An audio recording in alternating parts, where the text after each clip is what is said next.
நிறைய பேர் என்கிட்ட இந்த கேள்வியை கேட்குறாங்க. என்னென்னா, ஹவுசிங் லோன் வாங்கும்போது லாங் டேர்ம் லோனாக வாங்கலாமா, ஷார்ட் டேர்ம் லோனாக வாங்கலாமா அப்படின்னு கேட்குறாங்க.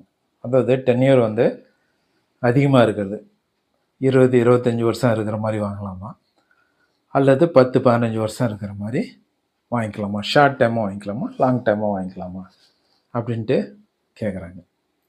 சில நிபுணர்கள் என்ன சொல்கிறாங்கன்னா, ஷார்ட் டேர்ம் வாங்கிக்கிங்க, அப்போ தான் வட்டி கம்மியாக வரும் அப்படின்ட்டு நிறைய பேர் சொல்கிறாங்க.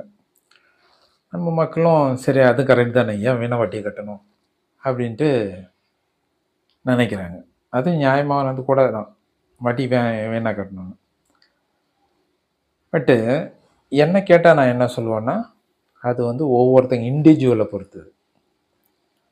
ஒருத்தங்களுக்கு லாங் டேர்ம் தான் சரியாக இருக்கும், இன்னொருத்தங்களுக்கு ஷார்ட் டேர்ம் தான் சரியாக இருக்கும்.